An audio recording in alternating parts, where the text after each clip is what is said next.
Dear Willie Kawili,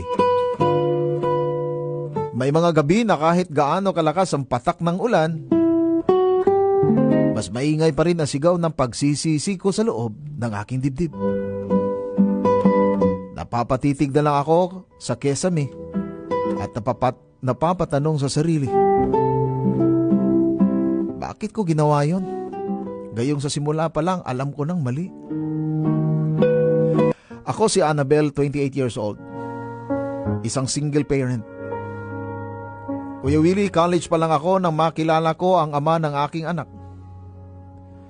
Magkaklase kami noon, parehong bata. Puno ng pangarap. Pero marupok sa padalos-dalos na emosyon, Kuya Will. Dahil sa pagmamahalang wala sa tamang oras at katuwiran, naibigay ko ang lahat sa kanya. Sa madaling salita, nabuntis ako. Hindi ko makakalimutan ang gabing yon. Habang hawak ko ang 2 linya sa pregnancy test at nangangatog sa takot, tinitigan ako ng magulang ko nang may matinding disappointment at galit. Pero ang pinakamatinding sugat na nagpadugo sa pagkatao ko, Kuya Willie, ay tinalikuran ako ng ama ng aking anak. Pinagpalit niya ako sa takot at responsibilidad, Kuya Will. I was completely abandoned. Napilitan akong huminto sa pag-aaral. Sa bawat gabi ng aking pagbubuntis,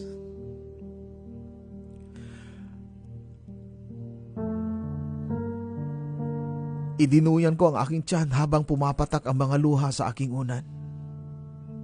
Sa kabila ng lahat, hindi ako pinabayaan ng aking mga magulang. Pagkalipas ng 9 na buwan, isinilang ko ang aking anak. Binigyan nila ako ng pangalawang pagkakataon na makabangon at makapagtapos ng pag-aaral, Kuya Willie. And I promise myself, I will never fail them again.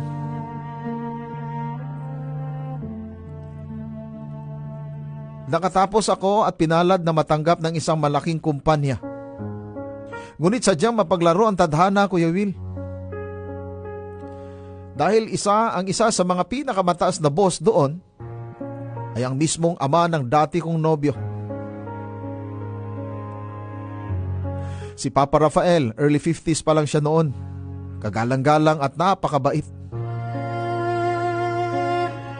Sa unang pagkikita pa lang namin sa opisina, nakita ko ang matinding pagsisisi sa kanyang mga mata, Kuya Will. Kinabukasan, habang nag-iisa ako sa pantry, nilapitan niya ako. Naginginig ang boses niyang sinabi sa akin na,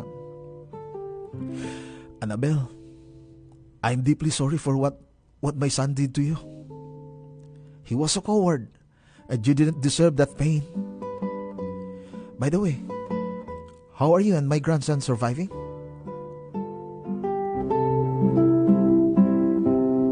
Napayuko na lang ako habang unti-unting pumapatak ang mga luha sa aking mga mata, Kuya Will. Araw-araw ipinararamdam sa akin ni Rafael ang respeto at ang kabutihang hindi kailanman ibinigay sa akin ng kanyang anak. Sabi ni Rafael,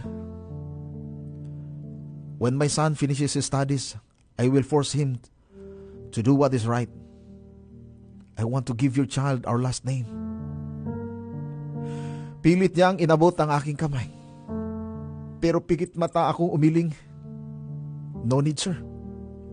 We're doing fine. I don't want to look back at the past anymore. Pagkatapos noon, naging kaswal ang aming mga pag-uusap, kuya. Pag kaming dalawa na lang, gusto niyang tawagin ko siyang Papa Rafael. Madalas siyang pumupunta sa amin para magdala ng mga pagkain at gatas para sa kanyang apo. Straight from the heart, ang kabutihan niya. At doon, unti-unting nalinlang ang puso ko. Hanggang sa dumating ang isang gabing nabalot ng trahedya at pagnanasa, Kuya Will. Dahil sa sobrang stress sa trabaho, inaya niya kaming uminom ng aking kasamahan sa trabaho. Pagkatapos ng aming inuman, siya ang naghatid sa amin. Nang maihatid na ang kasama ko, dalawa na lang kami sa loob ng kanyang sasakyan, kuya. Bumuhos ang napakalakas na ulan ng panahon na yon. Sinadyang ipark ang sasakyan sa isang madilim at tahimik na lugar, Kuya Will. Saksi ang dilim at ang ingay ng ulan sa mga sumusunod na sandali. Tinitigan niya ako ng may matinding pananabik at nakikita ko ito sa kanyang mga mata. Hinalikan niya ang aking nanginginig na mga kamay nung panahon na yon. You know, Kuya Will, I can't pretend anymore.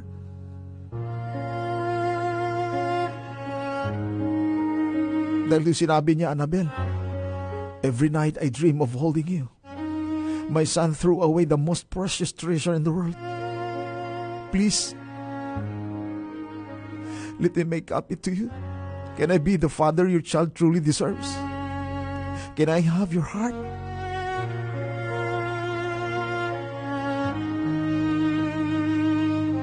Nanginginig ang buo kong katawan nung panahon na yon. My mind was screaming that I was wrong, but my heart was completely broken and hungry for love. Sa gitna ng lamig ng gabi, Kuya Will, isinuko ko ang sarili ko sa kanya, naging kami ni Rafael. 2 years. 2 taon kaming nagmamahalan sa ilalim ng dilim, sa mga tago at lihim na motel, at sa loob ng kanyang sasakyan. Every touch was electric. Kailan pa lang umibig sa di tamang panahon. But every kiss was poisoned with guilt. Ko lang natagpuan ang isang katulad mo. Takot na takot akong magbunga muli ang kasalanang ito. Kaya regular akong gumamit ng contraceptives, Kuya Will. Ayoko magkaroon pa ng panibagong sanggol mula sa isang relasyong ibinubulid ko sa impyerno. Palang na ang puso ay malaya pang magmahal. Pero pumutok ang bomba. Ang bomba na biglang umuwi ang kanyang anak mula sa ibang bansa, kuya. Nalaman ng dati kong nobyo na nagtatrabaho ako sa kumpanya ng tatay niya. Isang hapon, hinarang niya ako sa parking lot. Lumuhod siya sa harapan at habang umiiyak, sinabi niyang, Annabel, please, I came back for you and our child. I was wrong. I was young and stupid. Please, Annabel, give me a chance. For the second chance to rebuild our family. Nanlamig ang dugo ko. Diring-diri ako habang itinutulak ko siya palayo, Kuya Will. Sabi ko sa kanya, alam mo, hindi kita minahal para panandali ang tao sa buhay ko, kundi minahal kita. Kasi ikaw yung gusto makasama sa buong buhay ko. Pero anong ginawa mo? Pinaglaruan mo lang puso kong nananabik sa'yo. Pwede ba? Get away from me. You're pathetic. I don't love you anymore. In fact, I feel in love with a real man. I love your father more than I ever love you. Nawalan siya ng kibo. Nanlamig at nakatitig sa akin ng tila hindi makapaniwala. Pero ang pinakamasakit, ang nakakapanglumong eksena ay nang magkita kami na Rafael nung gabing yun.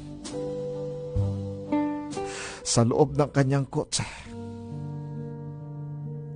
nakahawak si Rafael sa steering wheel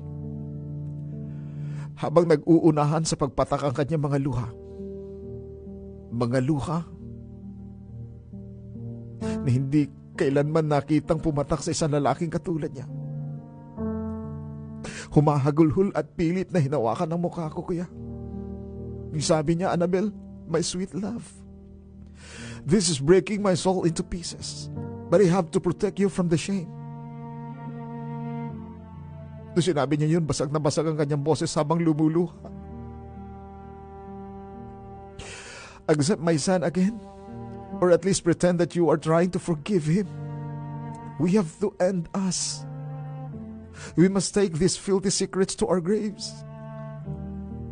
I cannot let my family be destroyed, and I cannot allow the world to brand you as a disgraced woman. Please forgive me. I love you so much, but we have to stop this sickness. I felt my whole world collapse, Kuya Will. Para akong sinaksak ng paulit-ulit sa dibdib nung panahon na yon. Tumingin ako sa kanya habang umaagos ang luha at sipon sa aking mukha. How could you ask me to do that, Rafael? How? How can I sleep with your son, knowing that every time he touches me, it's your cost? I feel. How can I look into his eyes when my heart only belongs to you? You are destroying me. You are killing me inside. Wala siyang nagawa kundi yakapin ako ng mahigpit. Habang pareho kami nag-iiyakan at naghahagulhol sa loob na sasakyan. It was the most painful goodbye of my life, Kuya Will. I decided to resign immediately.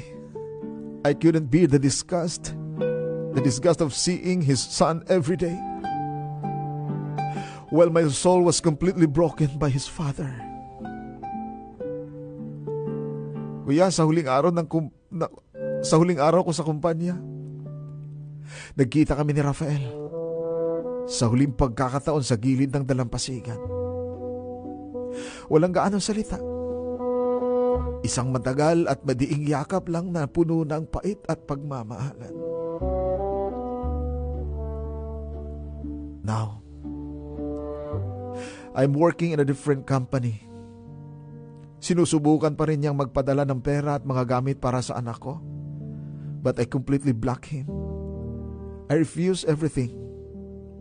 Pinutol ko na ang lahat ng linyang nag-uugnayan sa akin sa pamilya nila. Kuya Willie, hanggang ngayon, gabi-gabi pa rin ako umiiyak. Di ko alam. Hindi ko alam kung tama ba ang lahat na naging desisyon ko. Pero unti-unti kong natututunan. No matter how sweet or real and passionate love is, if it bloomed from the wrong roots and at the wrong time, it will eventually root and destroy you. And sometimes, you just have to find the strength to bleed out, let go, and walk away. Even if it means leaving your own heart behind.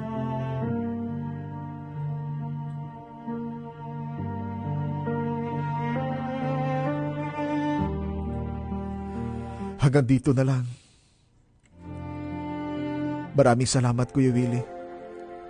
Saan nagsimulang magbago